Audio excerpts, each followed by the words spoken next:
menjelaskan materi ekonomi tentang ketenagakerjaan. Perkenalkan, saya Mutian Pradija dan samping saya Nanda Nantika Pramita, saya Sintili, saya Devi Josandra, saya Umat Afiarsa, saya Dera Anjani, saya Amelia Pulasari, saya Aisyah Sabri. Mari kita lihat materi kami selanjutnya. Ikuti kami. A few moments later.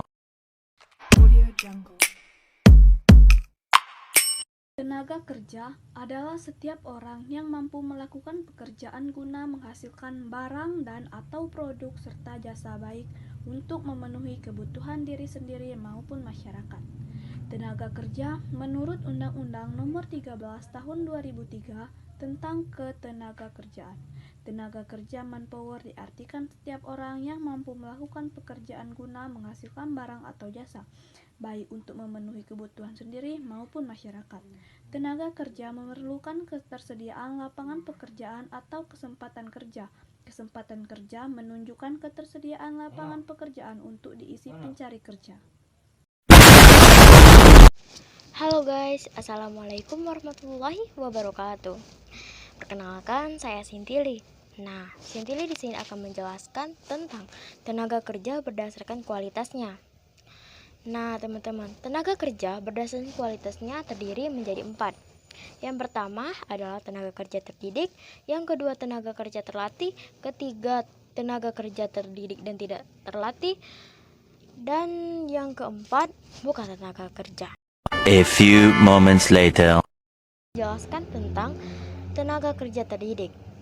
Tenaga kerja terdidik adalah mereka yang telah menempuh pendidikan tinggi atau tingkat tertentu untuk menunjang profesinya. Contohnya, guru, dokter, pilot, dan jenis profesi lainnya. Nah, teman-teman, di tenaga kerja terdidik ini kita mengambil contoh.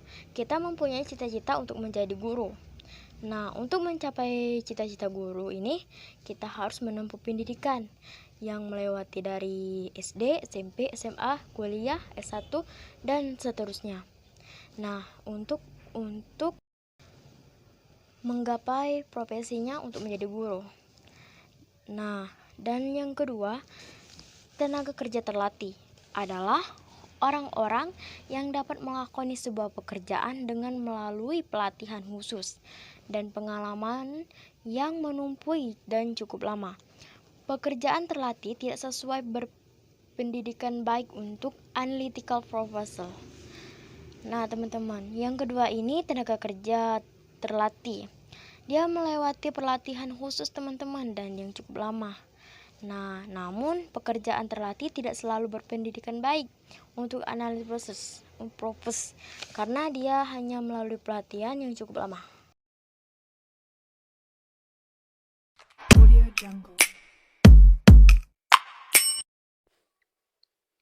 C.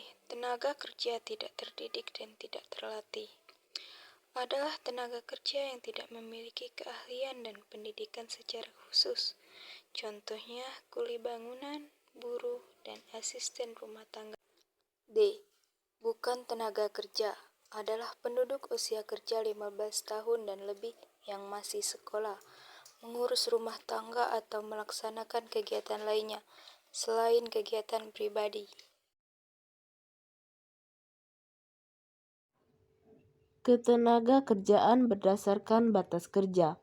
Ketenaga kerjaan berdasarkan batas kerja dibedakan menjadi 2 macam. Yang pertama, angkatan kerja.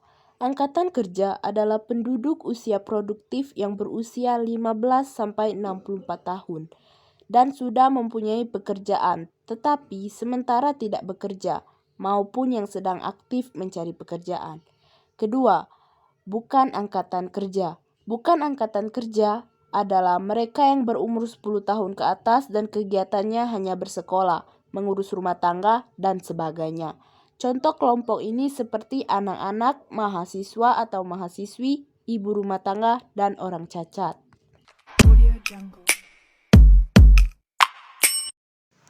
Berdasarkan penduduknya, yaitu pertama, tenaga kerja dan bukan tenaga kerja. Tenaga kerja adalah seluruh jumlah penduduk yang dianggap dapat bekerja dan sanggup bekerja jika tidak ada permintaan kerja. Menurut Undang-Undang Tenaga Kerja, mereka yang dikelompokkan sebagai tenaga kerja yaitu mereka yang berusia antara 15 tahun sampai dengan 64 tahun. Dan yang kedua adalah bukan tenaga kerja. Mereka yang dianggap tidak mampu dan tidak mau bekerja meskipun ada permintaan bekerja. Menurut Undang-Undang Tenaga Kerja Nomor 13 Tahun 2003, mereka adalah penduduk di luar usia, yaitu mereka yang di bawah usia 15 tahun atau mereka yang di atas usia 64 tahun.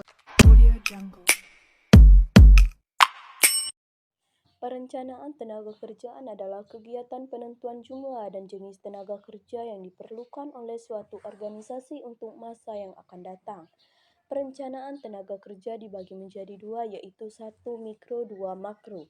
Mikro adalah ketenaga kerjaan secara sistematis dalam suatu instansi atau lembaga, baik instansi pemerintah, pemerintah provinsi, pemerintah kabupaten atau kota maupun swasta, dalam rangka meningkatkan daya guna tenaga kerja secara optimal. 2. Makro adalah proses penyusunan rencana ketenagakerjaan secara sistematis yang memuat pendayagunaan tenaga kerja secara optimal dan produktif guna mendukung pertumbuhan ekonomi atau sosial baik secara nasional, daerah maupun sektoral. Oke, yang berikutnya saya akan menjelaskan tentang masalah apa saja dalam ketenagakerjaan. Masalah-masalah ketenagakerjaan ialah ada 4. 1. Jumlah angkatan kerja yang tidak seimbang dengan kesempatan kerja. Jumlah penduduk yang besar akan menghasilkan angkatan kerja yang besar pula. 2. Mutu tenaga kerja yang relatif rendah. 3. Persebaran tenaga kerja yang tidak merata. Dan yang keempat ialah pengangguran. Dan yang berikutnya ialah apa yang harus kita lakukan dalam menghadapi masalah tenaga kerja. Adapun cara untuk menyelesaikan permasalahan tersebut yaitu 1. Mengadakan pelatihan kerja agar para calon tenaga kerja sudah memiliki ilmu dan keterampilan yang dibutuhkan oleh para pencari kerja. 2. Memperbanyak mendirikan sekolah menengah kejuruan yaitu SMK. Dan yang ketiga, membuat kebijakan mengenai gaji tenaga kerja Indonesia. Oke, yang selanjutnya ialah apa permasalahan yang paling sering muncul dalam ketenagakerjaan.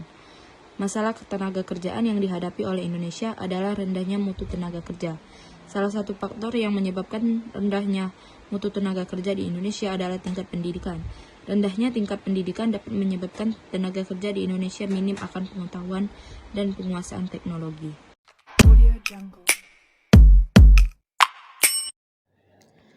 Kesempatan kerja adalah jumlah lapangan kerja yang tersedia bagi para angkatan kerja yang mencari pekerjaan atas sebuah keadaan yang memperlihatkan jumlah lapangan kerja yang masih kosong dan siap diisi para pencari kerja.